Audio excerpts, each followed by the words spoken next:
Okay, everyone. Hello. Good to be back. Let me look at, give you the date. It's May 3rd, 21st of ER, although it's after that now because it's nighttime, at least where I am. Let me turn off my sound here on my other computer so we don't you don't hear it. As always, lots of good stuff to share with you. We'll do that for about 15 minutes, and then we will get into the material we have to do today. We're at, this is class number 47. My wife, let me share this with you. So when we started these classes, she says to me, so what am I giving classes on? So I say, my new book. So she says, well, what's the title? I said, the title is my new book. So she says, well, you got to give it a title. No one's going to come. I said, I don't have a title. That's what it is. She says, so how long is this? She's thinking, I say 6, 8 classes. I said, I think about 50. She said, are you crazy? She's almost always right. She said, no one's going to come to 50 classes. I said, well, that's how long it's going to take. And this is 47. And she says, you got to do it differently. And what can I say? We're 47. We're 20 pages from the end. And Baruch Hashem, people have come, even with such not an attractive title as my latest book and class 47. But 2 more classes is Matan Torah. Got 2 more classes, and that's it. Right, coming to Shavuos, exactly. Okay. We've covered so many issues that there's always stuff in the news. And there's actually something I did want to say, but because of the tragic events last week, I'll hold off on it till next week. We don't need to criticize at a time like this. But there's always stuff in the news relevant because we've been discussing so many different things. So let me call your attention to something that was in the hold on, I gotta then pull up my thing here for you.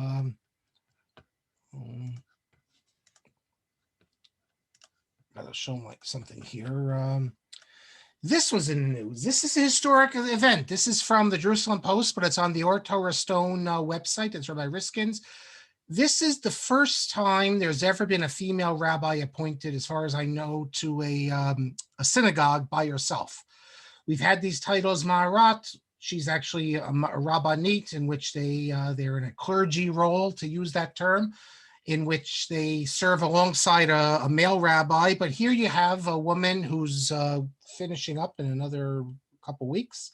After 5 years of learning, she's been given smicha from Or Torah Stone, and she's becoming the rabbi, the rabbanit, the only clergy in an Orthodox shul. And what's significant about this, I think, is that this is not open Orthodox. This is from the center of modern Orthodoxy. It's Or Torah Stone. It's Rabbi Kenneth Brander. He was the rabbi for many years of one of the biggest shuls in the country, the Boca Raton Synagogue. He was head of the YU's Center for the Jewish Future. And this is under his auspices. The fact is that this is a complete opposition to the OU statement that women can't be clergy, even if they're, one of 10. But now that she is the clergy, and how this is going to work, because obviously Rabbi Brander, he comes to America every year, he raises money, he speaks at shuls, or is he now going to be out and not acceptable because he's doing this? It's not going to happen. Everyone knows he's part of mainstream modern Orthodoxy. So it's a very interesting phenomenon here. America is very different in many ways. We spoke about this already, that in Israel, they don't seem to have these issues. I showed you the pictures from YU. They can't even come up with a title to give the women Torah teachers. I have to call them professor because so Israel's operating in a very different mode, and we'll see what happens here. I think it's really interesting, and we'll see where it goes. Doctor, if I may interrupt for yes. a second, I don't know if it's in this article in the Times of Israel. Dr. Brander actually, Rabbi Dr. Brander actually talks about how historical this is. In other words, he's totally aware this is revolutionary, and this is this area that halakha has to go. In other words, it's not like, oh, she's a rabbanit. Like he says that here. It's an important moment, but he's going against. He could never do this in America. Of So course, of it's course. an interesting phenomenon, and we'll see what happens with this. I mean, the OU doesn't have really any authority in Israel, so they can't enforce anything. But we are connected, of course. I don't think the schools are now going to start saying you can't send their to Lindenbaum and things like that. Okay, another thing. Joseph emails me. Last week we spoke about was it last week or 2 weeks ago, the Yiddish, how the Ramah is thinking in Yiddish, and therefore he says Leil Hamishi, which really means Wednesday, and he thinks it's Thursday night. Joseph gave another example of this, and he's absolutely correct. We call it Shushan Purim, but it's really Purim Shushan.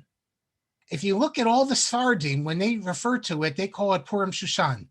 We call it Shushan Purim because of the Yiddish, but in Hebrew it's not. And as I said, if you look in the Sephardic literature, they call it Purim Shushan. Rabbi Michael Broyd sent me this. This new sefer just appears, Avnei Derech, volume 16, by this very prolific author, Elchanan Naftali Prince, Jerusalem 2021. Lo and behold, Simon Kuf Ayin Zion, it's Nisue Cohen Im Giores, the question we dealt with. Can a Cohen marry a woman who converted as a child under 3? And the very first 4 words of the tshuva is B'Sefer Igros Malchei Rabbanan. He deals with the tshuva of Rabbi Greenblatt. He rejects Rabbi Greenblatt, but he quotes Rabbi Uziel, which I didn't know, because it's not in the Mishpatei Uziel. It's in another sefer. Rabbi Uziel says the exact thing Rabbi Greenblatt says, but he says, don't rely on me. It's halacha v'lo l'maisa. So that's of interest. Last week, David corrected me, because I read the bracha for seeing the new fruit tree as shelo chiser be'olamo klum, and he says shelo chisar. Well, I checked it, and it's a machokas, Ashkenazim and Sfardim. All the Sfardim say chiser, and all the Ashkenazim say chisar. I asked Rabbi David Yitzchaki. If you don't know who David Yitzchaki is, he's like the expert on Masorah and grammatical things. And I asked him what's correct, and he says they're both correct. And he cites the Radak's Michol, that PL sometimes it's with a patach as well. And Rav Yaakov Emden has it the Ashkenazic way. So, but thank you for that, David, or I wouldn't have looked it up. I think I can say this, because this was said even before the disaster we had this week, and it's not really what I'm going to speak about next week, God willing. I'm also going to speak more about the mechitza. We don't have time now. I'm going to show you something, but you have to promise not to ask me where I got it from, about mechitza. Unpublished document, never before appeared in print, and you'll be quite surprised about this Gadol B'Yisrael. And then I'll tell you about other Gadolim, including Rav Moshe and the Chazon Ish. People think of the Rav. It's not just the Rav, it's others as well, especially the one that everyone says he would never do it. Wait till I show you this unpublished document I have. Rabbi Mazuz, in his Parsha sheet last week, I think some of you will find this interesting because everyone's talking about Meron. At the end of the day, I think most of us realize that all these sites have no history. They're not, the Meron doesn't go back very far. The other Moraim up in the Galil, that's just very recently. They picked them in the 50s, many of them. Kever Rachel, according to many Rishonim, it can't be. It's in the wrong tribe. Maras Machpelah is the one that we know that goes back very far. That has a tradition. But the others don't have the whole idea of Lag BaOmer associated with Jehiel Goldhaber came to my son's yeshiva last week, and he spoke about Lag BaOmer. There's no association of Lag BaOmer with rejoicing. There's no association of Lag BaOmer with Rashbi and his Yortzeit. This is all very recent stuff. None of this. There's no history. And bonfires. Who knows where bonfires come from? But Rabbi Mazuz, in the last Parsha sheet, we're going to see the last letter from Rabbi Mazuz this week. If you've been to Israel, you also, up in the Galil, there's Rav Meir Baal HaNes. Rav Meir, that's Rav Meir, the famous Rav Meir. They have a grave for him as well. So this is what Rabbi Mazuz, and they have a Hilula. They know what day his Yortzeit is also. Yom Yud Dalet Iyar. This is all Rabbi Mazuz says. How did this come about? Because there's no history of this. It's very simple. In Tiberia, they saw that all these Jews are coming, they're passing Tveria, and he's saying this is in the time of the Ben Ish Chai, or even a little in the time of the Ben Ish Chai, so 100 years ago. In Tveria, they're seeing that all these Jews going to Rishon Bar Yochai, they pass Tveria, and they're not doing anything in Tveria. They're not stopping, not buying anything. Ki ein sham kever shel tzaddik, because Tveria doesn't have, well, it has the Rambam, but it doesn't have one going back to the olden days. So what did Ramazu said? They said, Amru, imein lanu tzaddikim nachapes otam. If we don't have tzaddikim, we'll find them. Chitzu matzu at Rabbi Meir Balanes. They searched and they found Rabbi Meir Balanes, and then they gave a hilula right next to Rashbi. And there's a whole book about this, how in the 50s they discovered, in quotes, all these kavarim of these big rabbis up in the north. These is just, people just found them. And this is a common theme.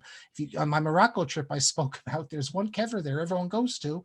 It's because in the first half of the 20th century, someone had a dream that this was some great rabbi who no one heard of. And all of a sudden they declared that's where the kever is. You have kavarim in Morocco and in Israel. You have the Ben Ish Chai. We spoke about the Ben Ish Chai classes. The Ben Ish Chai is the kever in Baghdad, but he also has a kever in Jerusalem because he magically flew to Jerusalem. So kavarim, it's very strange, the whole kavarim thing, not to mention the Rambam says you shouldn't go to a kever. Let's see. We'll see. We'll go 3-4 more minutes. See how far we get. Because Shamaria sent me a nice long thing. Here's the book, the Rav. So here you have it. We spoke about the case with Shaul Lieberman, and when Shaul Lieberman says to the Rav that there's this text that says that a Kohen is forbidden for coming into contact with an animal. And although Rakefet always quotes it as the Karageniza, the Gaonim, and that's what Rav Schechter quoted, the Gaonim, I'm assuming that if it's an accurate recollection, the Rav was speaking off the cuff, or maybe it's not an accurate recollection, because here is word for word from the Rav at the RCA convention in 74. He quotes Lieberman here, and he says that he told me they discovered a parchment, a Megillah, in which it was stated unequivocally that Kohen is enjoined from defiling himself with the sheretz. Do you know what they call the Dead Sea Scrolls in Hebrew? Megillot Qumran. That's what Lieberman said. They found a scroll. That's the Megillah. And I told you already that that's when we'll go into it more when we do the Lieberman classes, that's where this comes from. It's from the Dead Sea Scrolls. It's not from the Gaonim. Of course, you want it to be from the Gaonim just for Rav Schechter's story. So you could quote the Rav as saying that my grandfather knew how to learn better than a lot of these Gaonim. Just because they lived in the Gaonic period, they're nothing special. The Rav felt this about certain Rishonim as well. Okay, I'm going to hold off. Shamarial sent me a lot of stuff about Lubavitch and the state of Israel. I will hold off on this till next week, and something from Rabbi Genak also, because I see it's already coming up to 8:45. Maybe at the end, if I have a chance, we'll come back, but I doubt it, because we have good stuff. But I hope the very last class, I don't know if I'll get to all of it, but I have a pile of stuff that people have emailed me. We have a lot of people listening to the classes, Baruch Hashem, and stuff I want to get to, but also the last class, when we finish with it, those letters that weren't included. And because I think you'll find that of interest as well. So we're in the Sefer. We're on page Shin Membet 342, Simon Kufnun Tes, and this is the last letter from Rav Hershel Schechter. We saw about 8, I think, or 7 from him. And there's some interesting things in this letter as well. I sent him the volumes I published, the 2 volumes, the writings of Rabbi Jehiel Yaakov Weinberg. Actually, this time I think I sent him the first volume earlier. I think this time I only sent him one of them. The second volume of Kisrei Rabbi Jehiel Yaakov Weinberg. At class number 1, I said that this volume we're studying together is the 3rd volume, Torah volume, published with Catholic money. The first and second were the collected writings of Rabbi Jehiel Yaakov Weinberg that I published. They're out of print, but you can see them on HebrewBooks.org and Otzar Chachma. And the second volume deals with Hashkafa, articles, and I included many letters in the footnotes. I have a whole collection of 500 unpublished letters of Rabbi Jehiel Yaakov Weinberg. Maybe my next project, the Hebrew project, because I do English and in Hebrew, will be finally a collection of all of Rabbi Weinberg's letters. But I sent it to Rav Schechter. And he writes back that on Shabbos, he spent time reading the book. He read 15 articles. Rabbi Weinberg, he speaks about philosophical matters, he speaks about history, about the yeshivas, he speaks all sorts of things. I divided into his first early years when he was a rabbi in Lithuania, and then when he was in Germany, and then the post-war years. He speaks about the Warsaw Ghetto Revolt. One of his essays there is great because he speaks about how important the Warsaw Ghetto Revolt is, and we have to recognize this as the one shining moment in the Holocaust, because the typical Haredi perspective is that the Warsaw Ghetto Revolt is a terrible thing. It's suicide and all sorts of interesting stuff about the state of Israel. And then he says, so Rav Schachter says, a few times I tried to read Rabbi Weinberg's book, Lifrakim. Rabbi Weinberg has a book of drashot and essays. And he says, he's exaggerating here, he says, Lo hitzlachti lahavin af mila. He says, I couldn't understand anything in Rabbi Weinberg's. I don't know what to say because I understand it. But he spends his time, I guess, learning Gemara. I don't understand the Gemara that he understands. But some people say about Rav Kook, I finished my book on Rav Kook, that it's so hard, it's so complicated. It is, but it's like anything else. If you spend the time on it, if you work on it, you get a hang of it. But the language of Rav Kook is so it's so highfalutin. There's this guy Nadav Shnerb. He has a website where you click on it and it gives you two passages. One is authentic Rav Kook and one is just gibberish, just highfalutin words put in the wrong orders, and you have to guess which one it is. And it's not always so simple because you have to see it. If you know Rav Kook, it's very funny. He says, I can't understand anything. And he says, maybe now I'll be able to understand Lifrakim after reading these essays. And then he says, I found a few ideas that Rabbi Weinberg speaks about that Rav Soloveitchik has the same ideas. Is it possible Rav Soloveitchik was influenced by Rav Weinberg? He asks me. I don't think so. But they were both influenced by German Orthodoxy. The Rav was in Germany. So that's where the influence is. I think so. And then he asks, has anyone ever tried to see if there's any influence of, he doesn't call him rabbi, Rabbiner Hirsch in Hebrew, on Rav Soloveitchik's thought? It's an interesting question.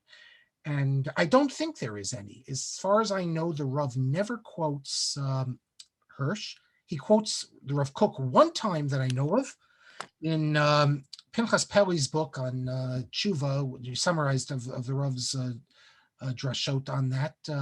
I don't know if the Rav ever read Hirsch.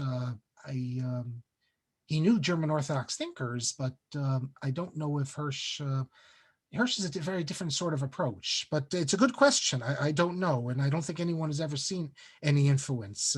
Here's the time where you'd like to see what's in the Rav's library, to know in the house what books he actually had. You see from like Rav Moshe, you can tell what type of library he had. It's a very limited library. He didn't need all these achronim. The Rav, it would be interesting to know what type of books he had. Then he says as follows, and this is where I could use some help. He says, for a few years, I daven at Shabbos and Yom Tov at the Aguda. There's an Aguda show in Washington Heights.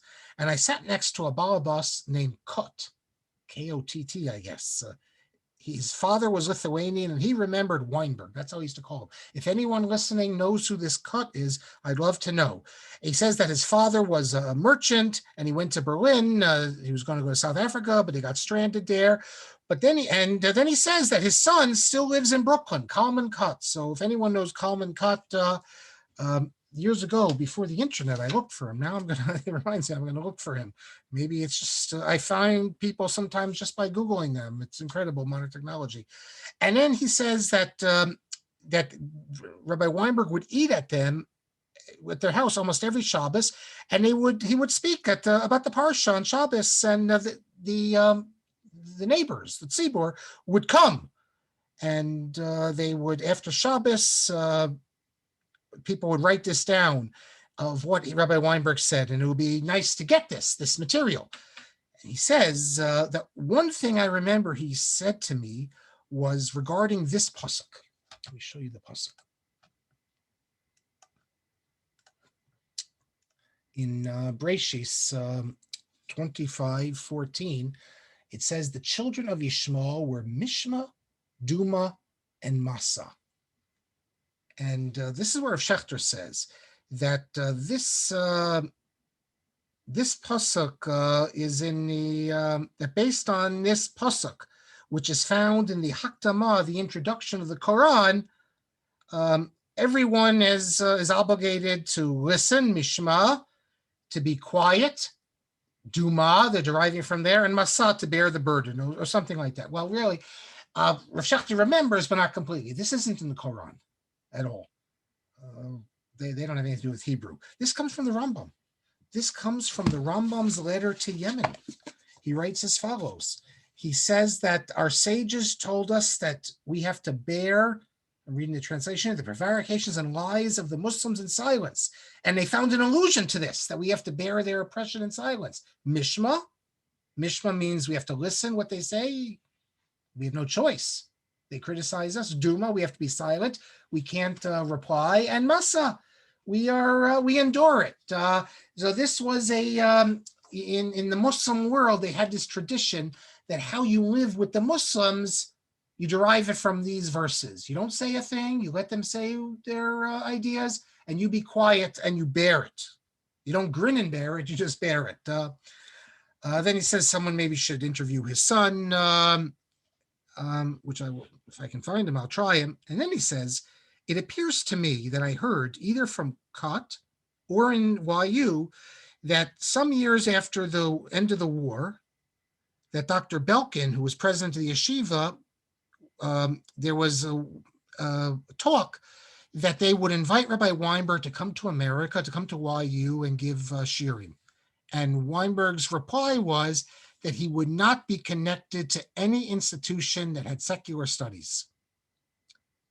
And in response to this, I heard once Dr. Belkin, when he spoke in public, he said that we will never agree to turn our yeshiva into a seminary, like in Berlin. It'll be a yeshiva, not a seminary.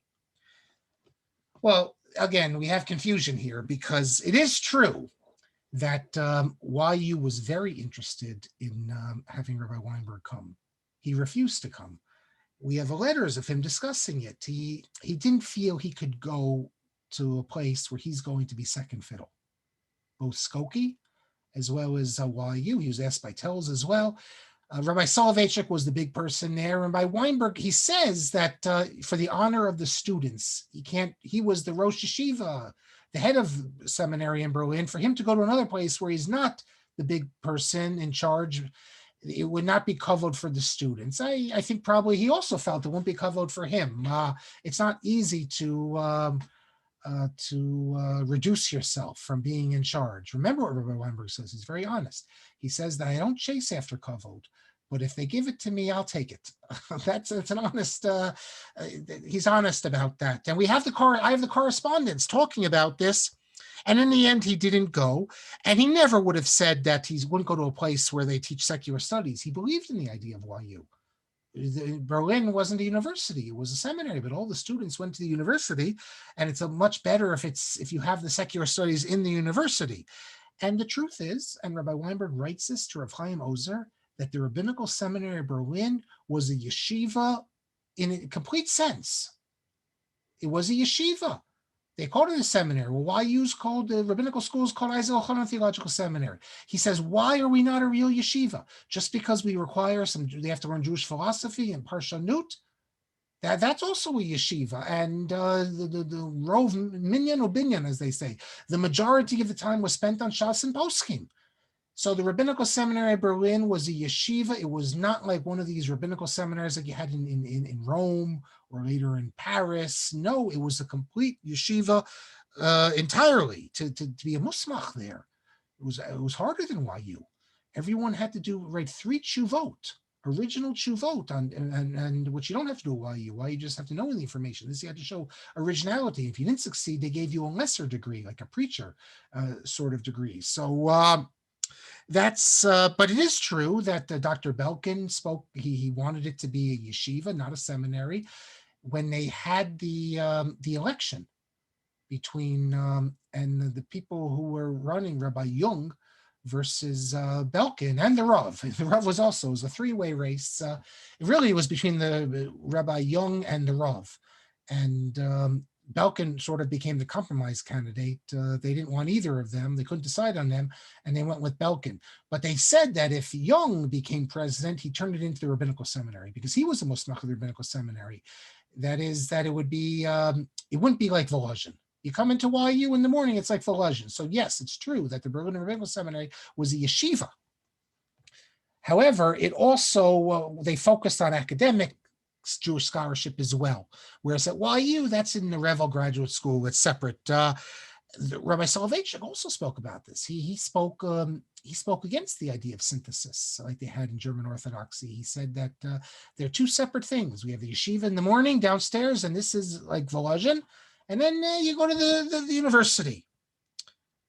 That's Simon Kuf Nun Tet. This is the last letter from Rabbi Schachter, and now we get Simon Kuf Samech, the last letter from Rabbi Mazuz. In fact, let me just pull up, since it's the last one, pull up something here. So we can take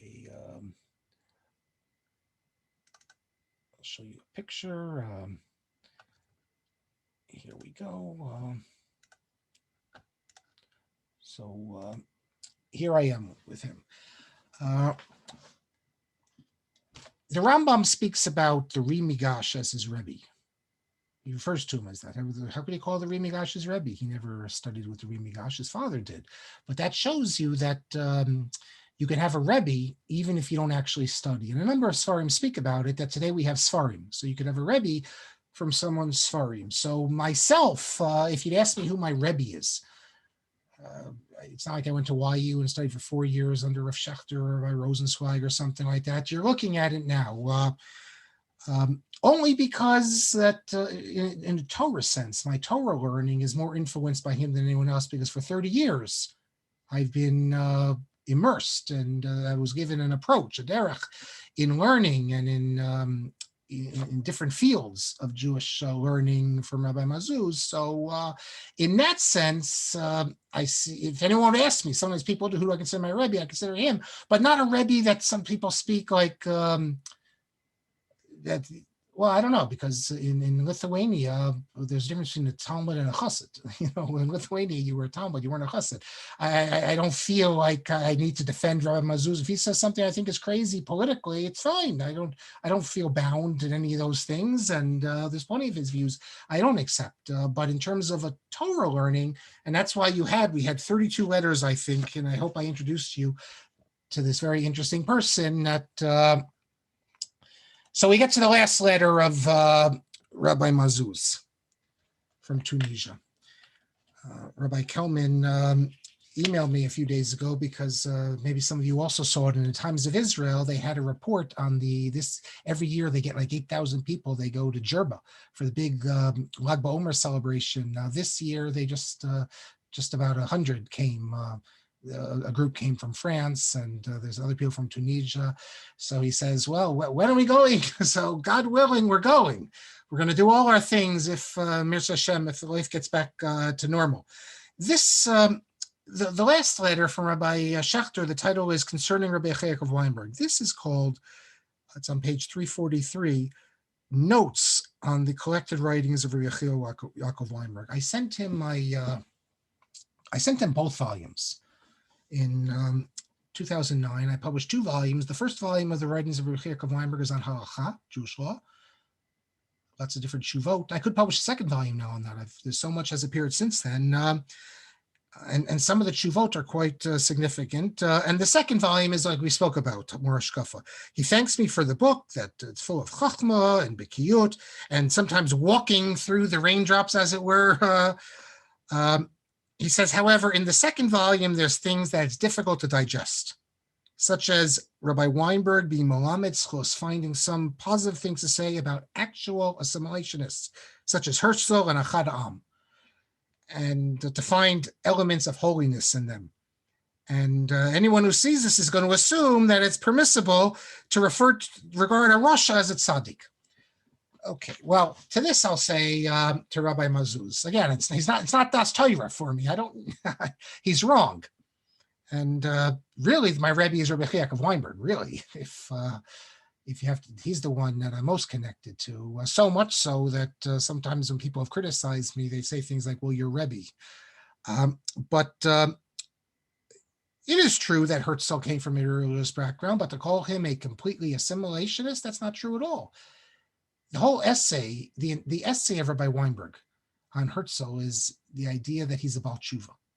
A Baal Tshuva doesn't mean someone who's irreligious, doesn't have to mean an observed Shabbos. It could mean someone who was totally lost to his people and a secularist and comes back and is connected. Someone, Chabad recognizes this. If some woman starts lighting Shabbos candles and that's all she does, she's a Baalas Tshuva. Not a complete Baalas Tshuva, but she's a Baalas Tshuva. His essay focuses on that Herzl, how he turned from someone with no connection to Judaism to someone who, although he has no background, was able to become a hero for the pious, simple Jews of Eastern Europe, and not just the simple Jews, for all the Jews of Eastern Europe, the typical Lithuanian, Russian Jew who's downtrodden. They looked to Herzl, and when they found out he had a Hebrew name, Binyamin Zev, even more so, they saw him as someone giving them pride. Yes, the Hungarians and not all the Litvaks spoke negatively about him, but the point of this essay is to show that every Jew has positive things, and Herzl, there's positive things. If you haven't seen the essay, which Rabbi Weinberg published twice in Hebrew and once in Yiddish and added on materials to it, one of his students, who became more right-wing, said to me, before I published this, do you have to publish the article on Herzl? He says, because the Haredi world, they'll see it and they'll say, and he's very accepted, Rabbi Weinberg, among the Haredim. If they see the article on Herzl, maybe they won't like him. I said, of course I'm going to publish it. I don't censor him. He published it himself, as I said, twice in Hebrew and once in Yiddish. And it appeared and it hasn't hurt his reputation in the Haredi world.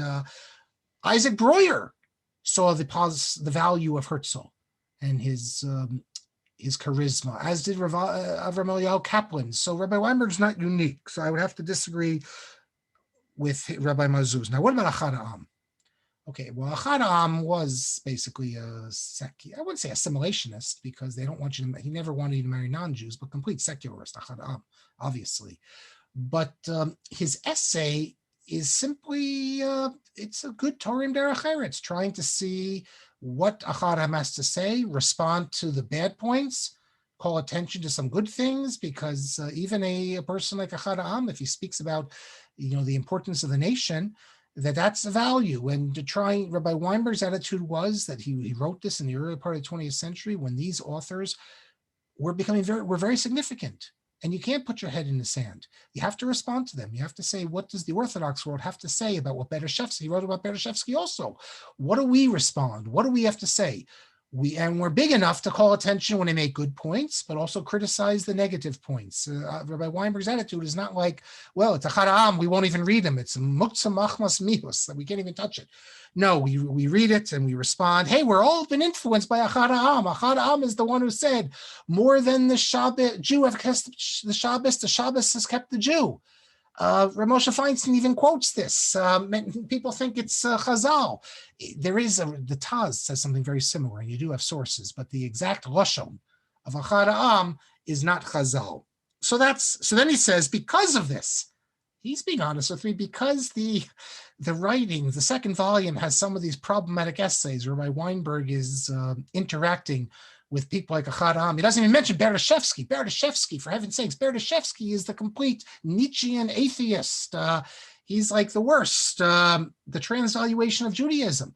But Bereshevsky comes out of Volozhin. He wrote great stuff about the Netziv and others before he went off on his own way. And Rabbi Weinberg, look, he's a great author. You have to recognize that.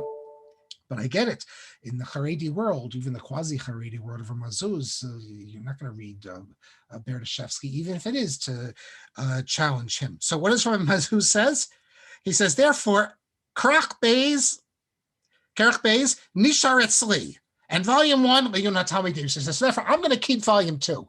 I'll give volume 1 to the base medrash so the students could see it. So what he's saying here is basically, I don't want the students to see this. I don't want them to see, about Bereshevsky and Achad Ha'am. So I'm keeping volume 2, and volume 1 is, and that's in line with an old rabbinic approach that not everyone can handle, like the movie says, not everyone can handle the truth.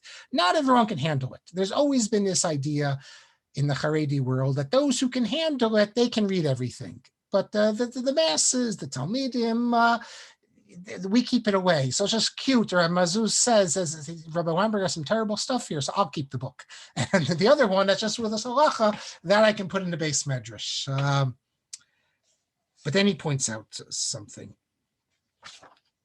fascinating. He says, he makes a few comments, printing mistakes and others. He says, how amazing is what Rabbi Weinberg writes on page 219 about the approach of Reb Chaim of Brisk in contrast to the Vilna Gaon's approach.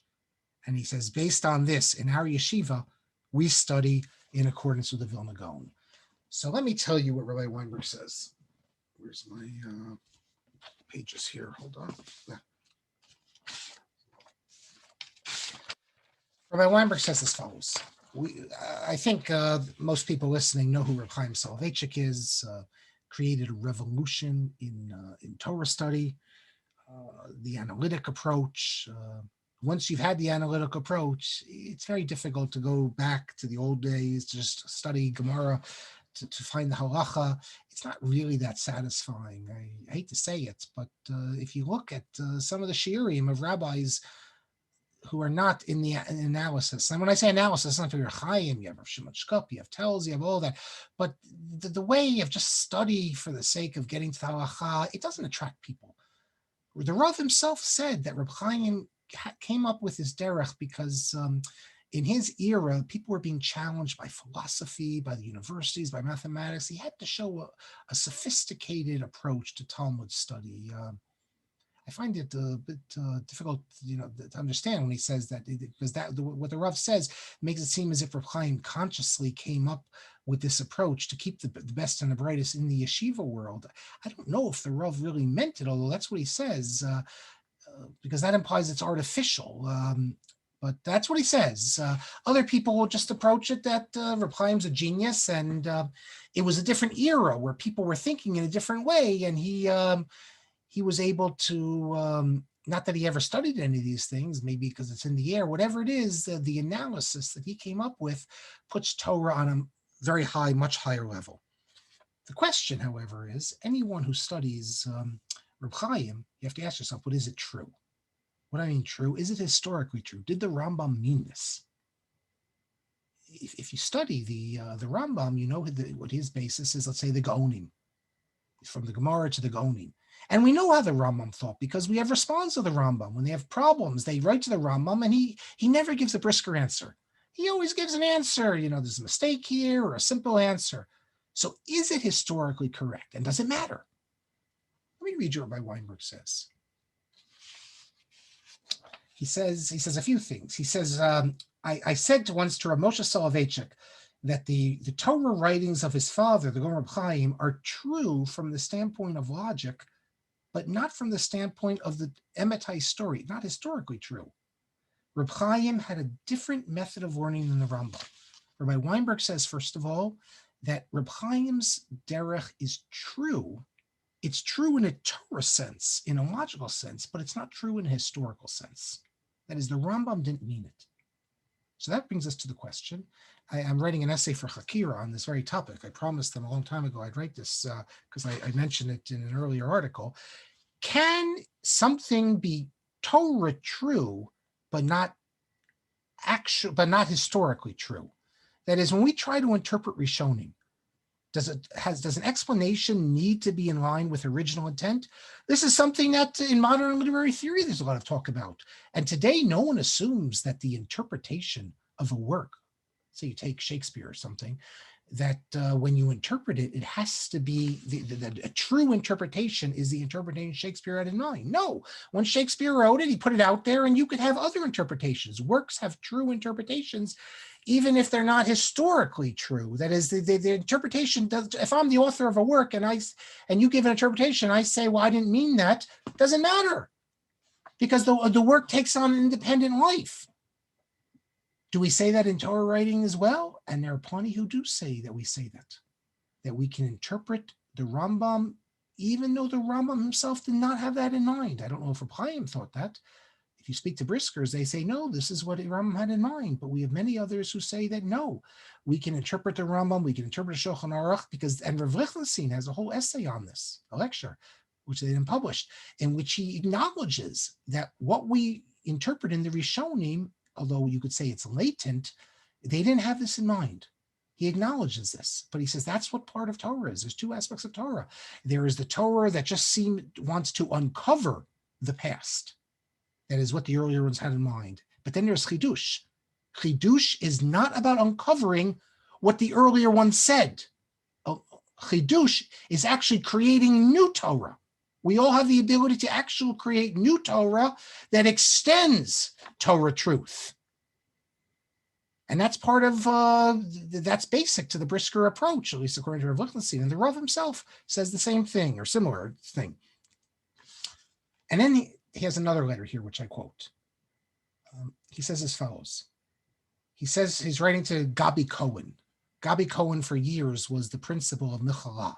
Maybe some of you remember him. And he writes, Gabi Cohen was from Switzerland. He's a student of sorts of Rabbi Weinberg. He says, I read Rabbi Soloveitchik's essay on his uncle, the Grizz, Rav Soloveitchik. We spoke last class about the Hesped, that he gave the great Hesped. I think it's been translated into English as well. It's the best discussion of the Brisker method available.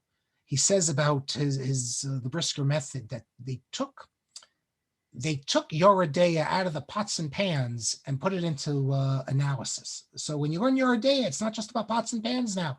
It's about understanding conceptual systems. And the Rav goes on, it talks about, as I said, the people who learn with the Rav Chaim's approach, they're married to the Torah. Everyone else, it's like Kiddushin, not Nisuin.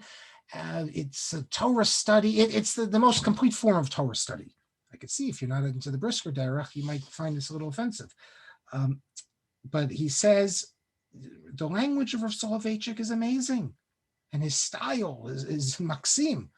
But the content is mugzam and mufras mode. Rabbi Weinberg says that the content of this essay, which is it's the greatest cheerleading, I guess you could say, for the Brisker method that has ever been written.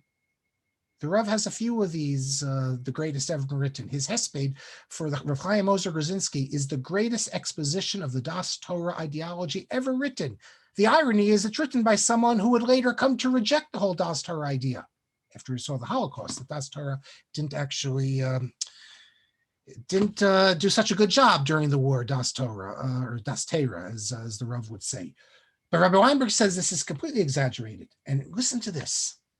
I wouldn't say it, but this is, someone says, yeah, Gabi Cohen was Machon Gold. You're right, not Mechala, sorry. Rabbi Cooperman was Mechala. But he writes as follows. I mean, this letter is great because a bunch of these letters, I go to Gabi Cohen. I haven't spoken to him in years, but I knew him then. And I asked him once when I was preparing my stuff, do you have any letters from Rabbi Weinberg? He goes, yeah, I have a few, but nothing significant, just a few. I said, well, I'm still interested. He gives it to me. This letter is one of the most significant letters Rabbi Weinberg ever wrote in terms of his approach to learning. And later, Gabi Cohen would himself print it. I think he forgot this letter, but then he has another letter he gave me. I published it also, which he speaks about Agnon. Rabbi Weinberg wasn't so impressed about Agnon. He says, he tells us some stories about the what it's like to live in Galicia. I don't know if Rabbi Weinberg had such an appreciation for literature. But then he says as follows, listen to this. Kach kotvim anashim ba'alei kat. The way Rabbi Soloveitchik is writing about his Zaidi and the Brisker method is the way that people in a sect write. You know how people in a sect, everything revolves around them and their approach, and anything outside their approach is second best. Listen to this. Kamo anshe Chabad uva'alei hamusar. Just like Chabad. He's writing this in the 60s. Even then, Chabad, people would think, and kat's not a good word, but Ba'alei hamusar. Rabbi Weinberg comes from the Musar school. He wrote the most important essays on the Musar movement, but he later came to move away from it because, again, he saw it as moving as like a kat, that you're in or you're not. If you're in the movement, if you're in the Musar group, then you're great. You're with us. But if you're not in it, well, you're second best. And he couldn't accept that. He understood Musar is great, but not everyone has to be part of it. That's the problem. I guess that's the difference between a group and a cut. If you're in a cut, you assume that anyone who's not with us is really fundamentally missing out. And it's sort of like it's nebuch that they're missing out. So mitoch mamro, from Rabbi Soloveitch's article, mitkabel, you get the impression you get the impression that the Torah was not given by Moshe Rabbeinu. It's as if the Torah was given by Reb Chaim, and that's exactly the impression you get. The old joke is that Reb Chaim's father, the Beis Halevi, said that I was born before Matan Torah. Because, and that's what they speak in the Brisker circles. They say, before Matan Torah, that all the people before Reb Chaim, it's before Matan Torah. And that's the sense you get, that the Torah before. So what are the Rishonim? Well, the Rishonim, the attitude in Brisk is that they were able to say in a few words all the concepts that are later able to be developed out of it. Rabbi Weinberg doesn't accept that. Rav Lichtenstein is also skeptical, although he thinks it's latent. But then you get to the Achronim, let's say before Reb Chaim, they're Talmidei Chachamim, but they're missing the meat. So Rabbi Weinberg responds very sharply, and then listen to this. It is true, he says, that Reb Chaim brought in a new type of pilpul based on logic to the yeshivas. And when it comes to logic, everyone has a share in it. Everyone can understand a svara. Everyone can make a chiddush like Reb Chaim's derech, because it's conceptual. And he says that's why the yeshiva students are all attracted to it, because you learn a sugya and then you start thinking of these conceptual things. Masha Ein Kain, he says, but however, if you look at the Shach and Rabbi Akiva Eger, in order to make chidushim, and the way they do it, you need to be a great baki. You need to know, Shas, in order to be sharp. That's the way the other Achronim, like Rabbi Akiva Eger and others, did it. That once you know all of Shas, then you can come up with sharp ideas. And he says, since everyone wants to be a machadesh, come up with new ideas, they prefer Reb Chaim to all the other gedolim. And then listen to this. Hold on to your seats, my friends. I once asked Rabbi Soloveitchik, he calls him a grid. He had great respect for Soloveitchik. Louis Bernstein, I found in Louis Bernstein's family gave his archives to YU. For years, they told me about it, and I knew his widow. His widow married to someone from Scranton and lived across the street from me in Scranton, and she told me about all of his stuff, and he had a diary, and then she passed away, and then I get the message that it was all given to YU. So I go to YU one day, and I think I'm going to spend the whole day there. First, I asked for the diaries. He has like 20 volumes of diaries that cover everything. It would have such great stuff. And with Zionism, RCA, he was the president. Problem was, I can't read it. The handwriting is so poor. Eventually, I guess I could learn it, but I was only there one day. I came in from West Orange. I didn't. So then I said, give me the other boxes. So many boxes. I found good stuff there. I published some on the Sfarim blog, letters by Nissen Alpert, threatening to resign from the RCA. If in Louis Bernstein's presidency, he spoke before the conservative rabbis, and they had the conservative rabbis speak before the RCA. It's only about 25 years ago, but you can never imagine today that the RCA would ever have a conservative rabbi, the head of the conservative rabbinical assembly, speak to them. And letters from Rav Aaron Cutler, all sorts of good stuff, including a letter from the Rabbi Weinberg. Louis Bernstein was a chaplain in Germany. He sent a shayla to Rabbi Weinberg.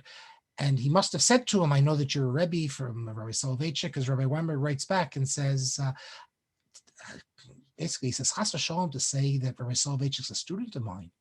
He would come to Shir that I gave a few times at the rabbinical seminary, but everyone knew in those days that he was a great Gaon.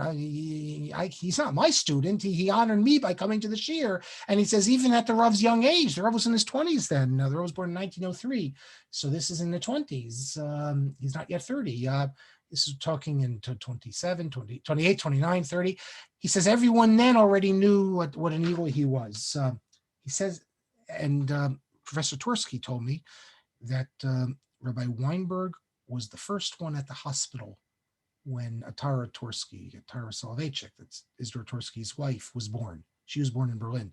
That Rabbi Weinberg was the first one there at the hospital. So they were very close in those years in Berlin. He says as follows. I once asked Rabbi Soloveitchik when he was in Berlin, Mi gadol mi, who is greater? Hagra mi Vilna, the Vilna Gaon, or Reb Chaim mi Brisk, or Reb Chaim? What kind of question is this? Of course, the Vilna Gaon. But what does the Rav say? He replied to me, Ki benogea lahavana Rav Chaim gadol af me hagra. When it comes to Havana, Havana is conceptual analysis. When it comes to understanding in a conceptual way, Reb Chaim was greater than the Vilna Gaon. Unless you're in the Brisker school, this is the sort of thing that you'll just see as over the top and unacceptable, because no one is greater than the Gra. But he's not saying he's greater in entirety, but in terms of Havana, understanding. That is conceptual, because the Gra didn't do that. But Reb Chaim said, but Rabbi Weinberg says, "Lo kein hadavar." It's not true. The Gra searched for the emes hapshuta. He searched, for the pshat, the truth in the pshat. V'lo kein Reb Chaim, not Reb Chaim. He says his logic and his ideas, sarot, cannot be fit in, not in the language of the Gemara and not in the language of the Rambam. Reb Chaim Rambam Chadash. Reb Chaim was a new Rambam. He was brilliant. Avalo mefarish Rambam, but he was not an interpreter of the Rambam. Thus I said to Ramosha, the father of the Soloveitchik. In other words, Reb Chaim is great. He's a new Rambam, but he's not really an interpreter of the Rambam. Reb Chaim is using the Rambam to come up with his own ideas, his own way of understanding the halacha and the sugyot, and conceptually to understand different halachot. But the Rambam never actually thought this. Reb Chaim is using the Rambam's formulations and halachot to create this big castle, but don't tell me that the Rambam himself thought this, because Rabbi Weinberg says, no, that's anachronistic. He couldn't have thought that. In my book, Studies in Maimonides as Interpreters, I have a section in the end in which I have passages for other passages from Rabbi Weinberg about Reb Chaim and other things about the Rambam. I quote another thing. He says that the writings of Reb Chaim, they're true logically, but not mibachina historit. The same thing we just said. And I quote one more passage from his student, Avram Abba Weingart, where this is after the war. This is Montreux, Switzerland, where Rabbi Weinberg says very sharply, he's discussing a dispute, a kasha of the Ravad on the Rambam, and the way Reb Chaim explains it. And he says that what Reb Chaim says is nit emet. It's not true, Reb Chaim says. How do we know? For us? Sagt azoy gut as macht dem Ravad for an amaretz.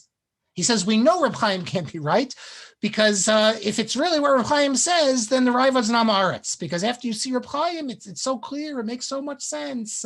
Therefore, he says it can't be what the Rambam had in mind. The point here is that Rabbi Weinberg, the first one really to express this idea that chidushim can be true in a Brisker chidushim we're talking about, in a conceptual sense, but they're not true in a historical sense. Rabbi Weinberg has a historical mind. He's an academic scholar in addition to a postsec, and he knows historically that the Rambam didn't think like this. If you want to know how the Rambam thought, it's the tradition of the Gaonim, and then you look at the Rambam's students and the tradition. He didn't think that way, and therefore he's insistent that it's great, but it's not the Rambam. Historically, we can't say that that's what the Rambam thought. And Rabbi Mazuz is very impressed with this and says, this is why we follow the Gra, because we want pshat. Most yeshivas went along with Reb Chaim's approach, not Rav Kook, incidentally. Rav Kook refused to. Rav Kook in Volozhin was one of the only ones who wasn't taken in by the Brisk approach and did not become a student of Reb Chaim. He stayed with the Netziv. And we see very clearly when Rav Shimon Shkup wanted to come to Israel, and people suggested that he could maybe be Rosh Yeshiva at Merkaz Harav, Rav Charlap writes, sends a letter to, I forget who he sent it to, explaining why this was published in the Rav Zvulun Charlap Jubilee volume. When he retired from YU, they put it in a volume. And Rav Charlap says that Rav Shimon Shkup would not work here at Merkaz, because Rav Kook focuses on he's before Matan Torah, I should say. It's the old approach of learning, not the new approach. So there was no conceptual Talmud study in Merkaz. It was Talmud study the old way. You do the Gemara, then you do the Beis Yosef, you look at Gemara Rashi Tosfos, you try to focus on what the halacha is, you look at the major achronim, but not conceptual. Rav Kook was not conceptual. And Rav Mazuz's yeshiva, it's about Iyun. It's not conceptual. I don't know if we've had many Sfardim who've studied in the Ashkenazi yeshivas, but none of them come to mind as great maspirim in the conceptual fashion. The next two tshuvot, I'll just tell you, we're not going to do them, so we'll skip them. I'll tell you who they're from and then introduce the next one, is from Rabbi Shmuel Ashkenazi, the great bibliographer that we spoke about. I had questions about these Sfarim. There's nothing in them that have any broader interests that worth sharing. About a Sefer Shar HaMelech, another Sefer Ramatayim Sofim. So we'll skip those. And what we're going to pick up next class is page 346. The author is Rabbi Mordechai Spielman. Not a household name, but I'll tell you about him next week, the Sfarim he wrote. One of the most important Sfarim that have not been put on Otzar Chachma. We're going to deal with the issue of Rabbi Yehuda Chassid's commentary on the Torah that Ramosha Feinstein called to be banned. I'll tell you that whole story. I'll tell you the Tzioni, and then we'll see what Mordechai Spielman has to say. And then we'll talk about a figure. I'll show you, just show you a picture. We'll talk about this individual a little bit. Shlomo Yehuda Rappaport, Shir he's known as. He's what you call modern Orthodox. Doesn't look it. I talk about him on the trip to Central Europe. We speak about him. I always make the joke when I speak about him that here you have a guy. He's son-in-law of the Ketsos, really a Gaon in learning, but he was very modern, academic. Today he'd be called modern Orthodox. But look what he looks like. He looks like a Haredi.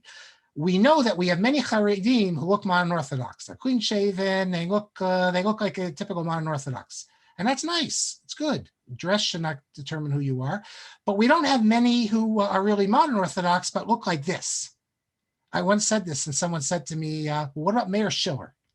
Because Meir Schiller, he's a square chassid, and he's a Hirschian. And so I said, you're right, maybe Meir Schiller. But the typical modern Orthodox person doesn't look like this. So we'll speak about why Rabbi Mordechai Spielman is so opposed to Shir, Shlomo Yehuda Rappaport next time. And then we're going to get into Hungarian Orthodoxy. 3 or 4 letters about 1, 2, 4 letters, 5 letters. And this takes us to the end of the book before the appendix about Hungarian Orthodoxy, ultra-Orthodoxy, for good or for bad. People have different views about that. So I hope we have at least some Hungarians with us.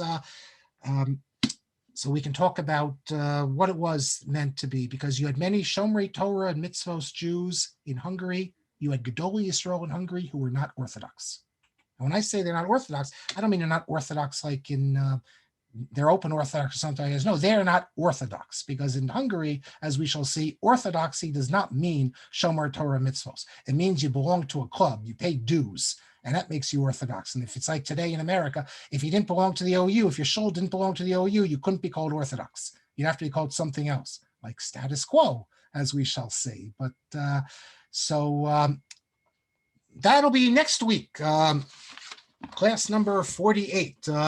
It is interesting that we are, as Rabbi Kelman, we're going to be class 49. We're coming right up to Shavuos. It's like, okay. 49th after Shavuos, because 2 weeks tonight is Shavuos.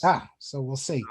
49 after Shavuos, okay. And what you just privately texted me, I'm going to mention last class about Dr. Lyman's talk next week. Okay, I didn't know. I don't want to share it without your permission. No. Well, I'll mention it next week. Dr. Lyman has a thing on. I was there that weekend with him. That was. I know that. That was a long time ago on Parish of Bichrosid. So I'll speak about that. Mel says Rabbi Rakefet is extremely upset about this. I assume this means the woman rabbi, the Rabbanit.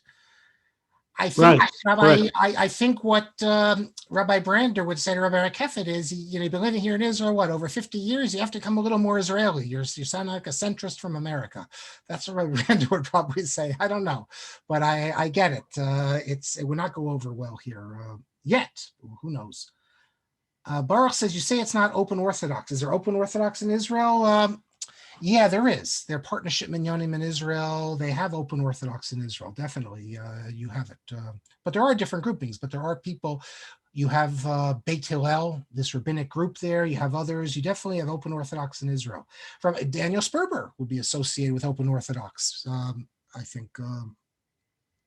And you have others. YCT doesn't have a branch, but they go there. They used to have all these events with them, and they would never have an event with Or Torah Stone. They would have events with these other groups in Israel. They definitely are open Orthodox. Unfortunately, one of the rabbis who I think, so I got something in my eye here. Sorry, I was quite shocked that a friend of mine, I didn't even know about him. When I say a friend of mine, more of an email friend of mine, but he came to visit me right before he went back to Israel around Purim time last year. He gave me his book. I helped him on his book. His name is Ronan Neuwirth.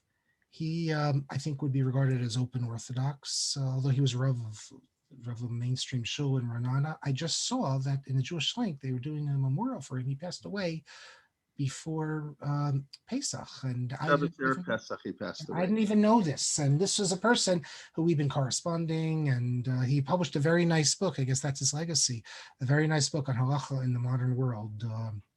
Barry says, the issue will be the RCA. A number of RCA members have criticized this appointment. Well, yeah, but I mean, so what does it mean? They criticize it. The RCA is American organization, not Israel. Rabbi Brander heads up now Or Torah Stone. If they tell him you have to give the RCA membership, I'll give his RCA membership, but they're not going to say that. How could they say that? The guy was a member mainstream. He was part of the RCA, a macher in the RCA, and they're not going to force him to give it up. And it's an Israeli thing. It's not an American thing. This could never happen in America. It shows you what we spoke about, that Israel is different. And what's the reference to the Rambam saying one should not visit Kvarim?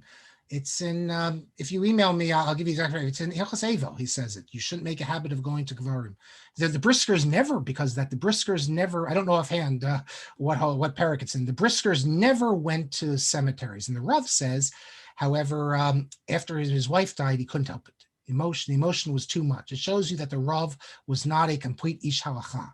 He tells you that the emotion was such that he went to the cemetery, even though his family never went to cemeteries. I'm going to read your next class something from Rabbi Genak, another example to show you that the Rav was not a complete ish halacha, because he tells you that although this is the halacha in the Shulchan Aruch, emotionally, well, I'll tell you next week. Hyman says, the claim is that Rachel was buried in Ramah, the home of Shmuel. I believe that this is one of the instances where Ramban changed his mind about a location after he came to Eretz Yisrael. I'm not sure if that was one of the occasions. He did change his mind. Rabbi Tzuriel published on the Sfarim blog a number of years ago in Hebrew a list of all the Rishonim who, according to them, this can't be Kever Rachel because it's not the proper area. My attitude is as follows. It doesn't really matter, because whether it is or isn't, because the kever, in any event, you're talking, it's many feet down.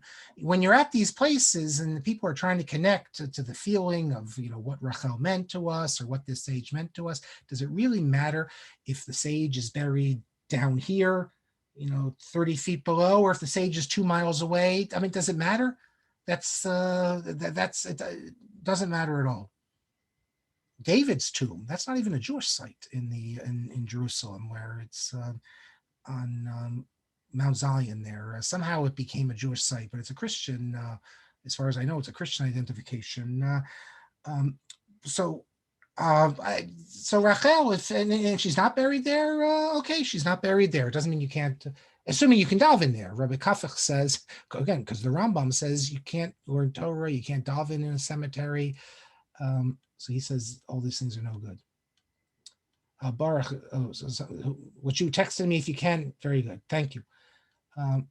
Hyman says, I believe after becoming the leader of the Zionist movement, Herzl would not give his son a bris. No, that's a legend.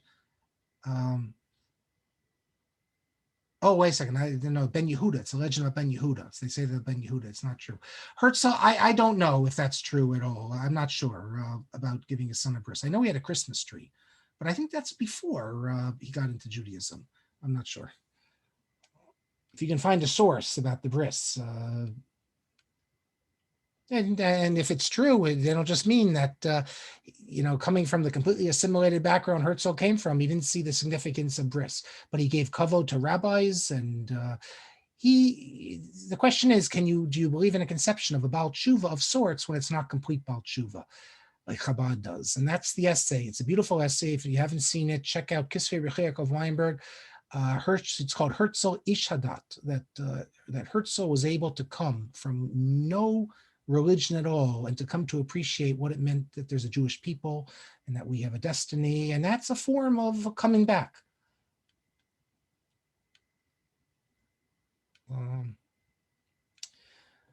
Baruch says the Hasidic followers may look like Hasidim arguably. Okay, so now Baruch is saying something interesting. You have this whole group, the people who published Vecker and others. Baruch walked me over to a group of these people after my talk in Borough Park. The people who look, they live in the communities, but you're right. But the difference is, Baruch, that they're secret.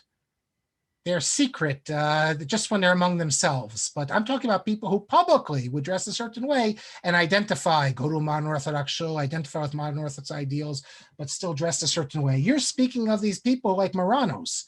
They look like they're Satmar Hasidim on the outside, but on the inside, they're also into Josh Berman. Josh Berman has written 2 articles. He spoke to them on Zoom and he spent Shabbos with them. And I just was reading that in Kiryas Yoel, even, you have a shul for these people. My email is shapiro m2@scranton.edu. I'm going to take this thing that Baruch sent me privately, and I'm going to save it here. Other than that, one more thing. Rabbi Barry Hartman, sorry. The Rav said many times this year there were 2 Matan Torahs, before Reb Chaim and after Reb Chaim. Yes, well, that's what they think, that really Torah study is qualitatively different before Matan Torah and after Matan Torah. When will I spend Shabbos in Williamsburg? Well, Josh was here without his family. He was coming for Pesach, he was coming here. I think the rest of the family was home. My son in the whole yeshiva went to see Josh Berman today. He gave him a shiur. My wife has a rule, Baruch. I don't go away for Shabbos unless I'm being paid. So I don't know. Okay, thank you all for joining us. Rabbi Kelman. Yes, why can't Satmar pay? They got lots of money, Satmar. That's why they split. I mean, we won't go there, but maybe they will. If they ask me if they will, I'll go. I've been with Satmar, but never on Shabbos. I've been with Satmar many times, but never on Shabbos. So. For those interested, one of the early classes, probably over 10 years ago, on our Great Rabbinic series, we'll get back to in a few weeks when we start on Show Lieberman. But one of the early ones was on the Satmar Rebbe. I believe there were 2 classes on the Satmar Rebbe back when we first started. And they're actually quite fascinating to listen to if you go on the website. The ideology of Satmar, it's not our ideology, of course. We had Satmar on it. When we did it, we had Satmar people on the show with us. So. But anyways, okay, we have a broad world out there. Lots of different hashkafot. What can I say? Talking about the Satmar Rebbe, although that's not really connected. Tomorrow, our next class, Or Wiskin, is continuing her series on Chassidut, the Baal Shem Tov and his ideological thought and the teaching he did. She's of course an expert in the field. That's tomorrow at 11 a.m. Part 4 for series, and then at 1:30, Ilana Goldstein-Sachs on Megillat Ruth, and then Wednesday, Marty Lukshin and Lori Novak and Moshe Sokolov, the regular classes all during the week. And like I've been mentioning, Thursday night, please God, Parsha Shir, Rabbi Shaul Robinson of Lincoln Square Synagogue, doing the Parsha Shir this week, and I'll be doing the Pirkei Avot Shir Friday morning. Anyway, everybody should be well, should hear good things. Dr. Marc, by the way, I read the article you mentioned last week by, Brody on when your parents. It's a fascinating article, and it's really Dr. Marc mentioned last week this article by what's his first name? Shlomo Brody. By Shlomo Brody, right? In the article in the Halacha he just published on if parents are mochel you from mourning for 12 months, and he basically demonstrates there's absolutely no rabbinic authority who believes that a parent cannot do that. In other words, everybody agrees a parent can tell a child, you don't have to mourn for me, at least after Shloshim, and kids can go to weddings, baseball games, do whatever they want for the year. And it's a fascinating article. The question is, and he mentions Rav Schechter's father did that to Rav Schechter. He told him not to mourn for a year. His own father, he wrote the article because his own father insisted and put it in writing that they not do Avelus after 1 month, only say Kaddish. And it's quite a fascinating article in Chakira. It's available online. And the question is, I don't know why, I don't know more people don't do that. It's a kind of... I never even thought of it or even heard of it, that it was a concept. You know, I had in the back of my mind, I know there's a whole discussion, is Avelus for the benefit of the living or the person who passed away, the deceased. So by Shiva, it's for sure for the deceased. I had no idea that so many discussed it. Right. So I knew this existed, and I knew I also know there's opinions in halakha that going to a wedding is never a problem. In other words, the problem even if you have to mourn for the year, you can't go to a baseball game, you can't go to a concert, but to go to a wedding, which is a mitzvah, of course. Special mitzvah. I think it's Moshe even says to go to the dinner of the yeshiva dinner. Right. He relied on that. Yeah. No, he relied on, but we all know that people generally don't do that. They go for the chuppah. It's a whole funny thing. So the question is, why not? And so I knew sort of this, but to actually put it in writing, it's quite a fascinating article. So no, but he basically, so nobody argues. Every single Rishon and Achron agrees that the major one that they can be mochel. Whether they should be mochel is a whole different question. He quotes people who say they should be mochel, just like we say parents should be waive the honor due, because they said it's very hard to fulfill it properly. It's very hard to fulfill all the laws of mourning, all the laws of honoring parents. So better the parents say you don't have to do it, and then the kid can pick and choose what they want to do. So it's really a fascinating article. I just picked up. I only know about the articles last week. Dr. Marc mentioned the article in the class, and so I went to look at it. So if anybody's interested, anyways, I'm just letting you know. Yeah, but thank you. Okay. Okay, we'll see everybody. Hopefully we'll learn. We should have good things to select the next class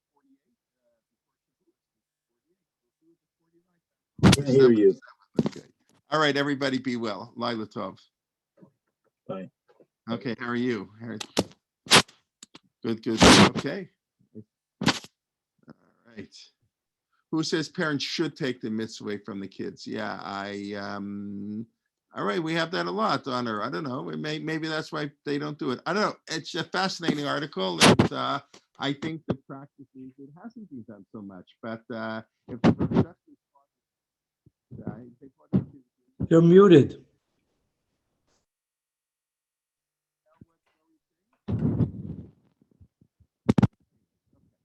I don't hear you. I didn't hear it. I thought you asked a question, but you don't hear me. I'm not muted, I don't think. Can Now we hear you. Okay. No, I was just saying Rav Herschel Schachter's father did it, and he quotes in the article that he went to a bris once and he got up, because the problem is there's sort of a Marit Ayin problem. People think it's so weird, like what's he doing at this wedding when his father passed away a few months ago. So that's, you have to sort of explain to people. And maybe people find that strange. And that's also quite an interesting thing. So Rav Schechter, in the article, he says Rav Schechter found it a little bit hard sometimes. And he would sometimes get up and say, and his father insisted that part of he should go to Simchas, and he should go. So the Kibbutz Avim works other ways too. But anyways, just interesting to pick up on. That we should have happy occasions to all go to, and for many years. Okay. Rabbi Jay, Yes. where can I find this article? In Chakira. I just type in here. I'll type in how you spell it. Chakira is this magazine. Hold on a second. Is it online? Yeah, it's online. No, I read it online. I only know about it because Marc mentioned it last week. And Hakira.org. Yeah, Chakira.org. It's the current issue, and only about 3 of the articles you can read. But yes, you click on it, go to Chakira.org. I have it in the back here. If you can see upper left-hand corner there, I have a bunch of their magazines. It's the Flatbush Journal of Jewish Studies or something like that. And whatever, they have lots of interesting articles there. You can keep it busy for a long time. Okay, can we end class? Anybody? Class ended a long time ago. Anybody have anything else they'd like to say? Okay. Lila.